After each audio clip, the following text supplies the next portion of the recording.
Okay, this question is from Wounds to Wisdom. Your question is, how do I help my daughter improve her awareness? You said her feet are so technical that she doesn't even know at this point which one's more dominant. You also mentioned that she's I can put in the work. She's got a high work rate. I've read all the comments that have already been posted, and I didn't agree strongly with anyone. So I want to show you some few tools that I think are really going to take her awareness to the next level.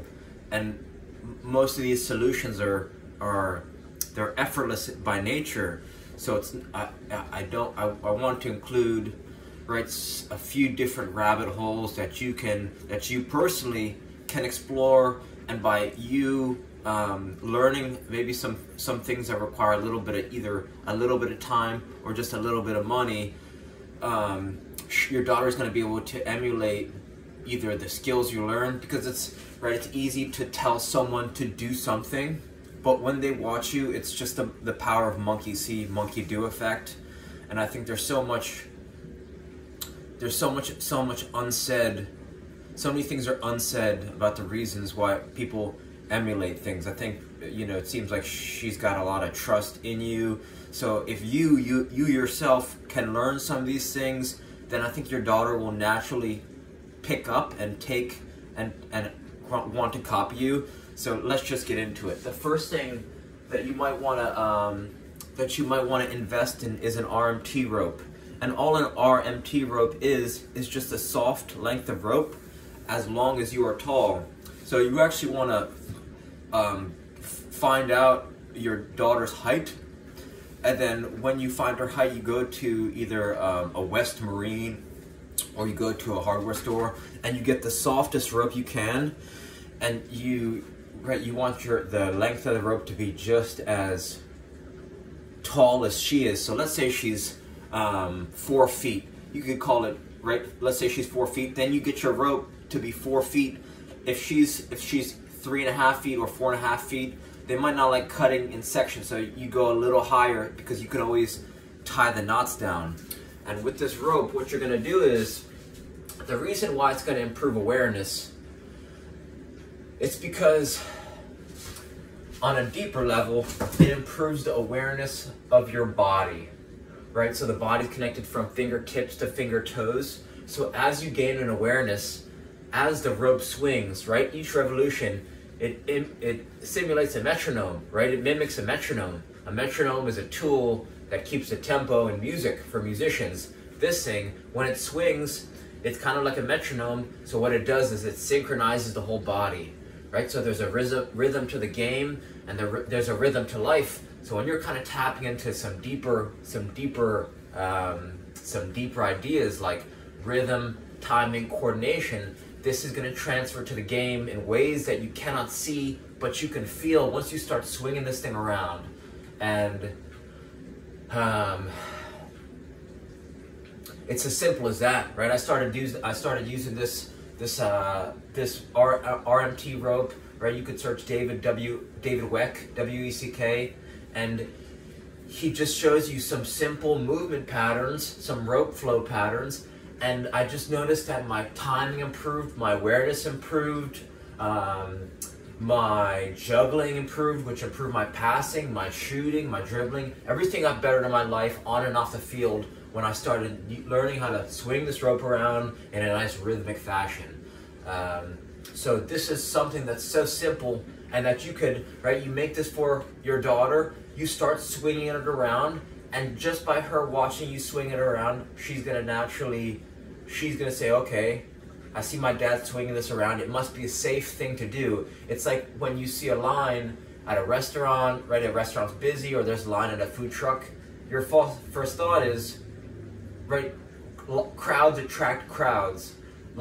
People stand on lines because it's a safe place to eat. It goes back down to caveman principles. So just by swinging it around, she's going to say, oh, okay, that looks simple enough. And you won't even have to say a word. Just see what she does when you start swinging it around. And I bet you are 95% certain she'll start swinging it around. So that's number one, RMT rope, and that's by David Weck. There are different patterns you can learn, and you start stacking the patterns on top of each other, and you know, your rhythm and your game, they just go, it just gets crazy because it's so smooth. It's so smooth,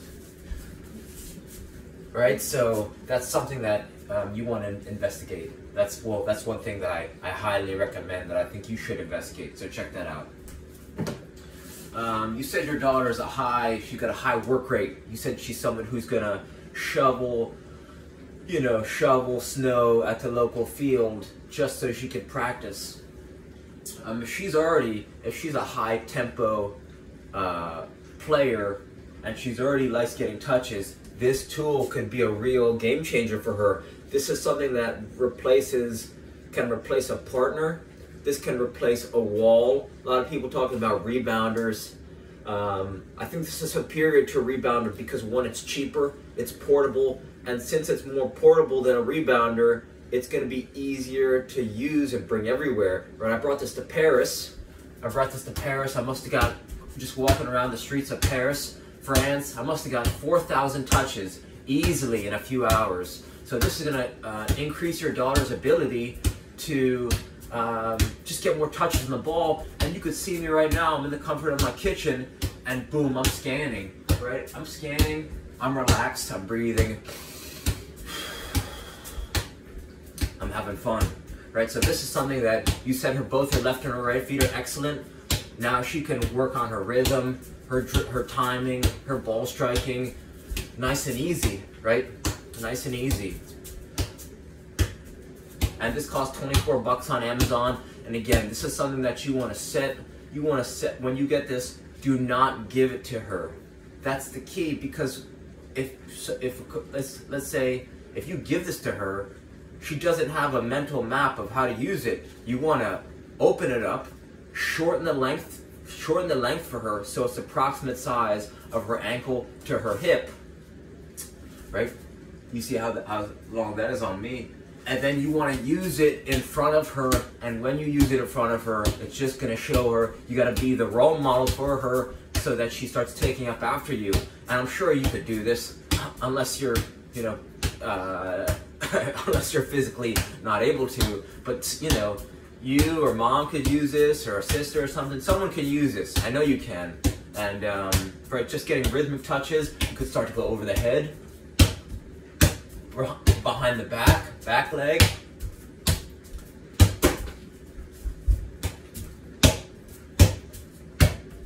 right? You could mix up, you could go double behind the backs, right? Right here, pop, pop, pop, pop, pop, pop, pop, pop, pop, right? So it's all about learning new patterns, having fun, breathing, being aware, and you're scanning. Exactly what your question was. How do you improve scanning? So this is a tool right here that is really going to help as well. It's effortless, right? That's the key to this training. It's effortless. This one's huge.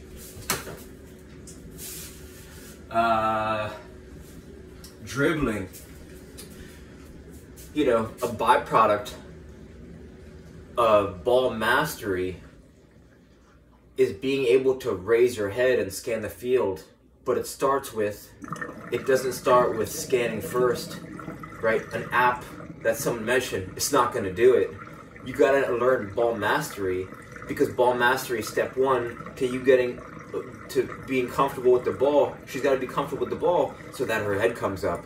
Because if you don't have a good handle on the ball, I mean, you could have a natural, you could have good awareness on the field, but technically, you said she's good technically, and this is important because it allows just players to get their head up. But one thing that you can do with her to maximize her time is when she's doing ball skills or ball mastery, you want to invest in a size 1 ball. And you want to invest in a size 1 ball because it's similar to those shoot 'em up games, those first-person shooter games, Halo, Call of Duty. If you raise the sensitivity on those games very high, what's going to happen is, at first it becomes harder, right, to aim at the other players.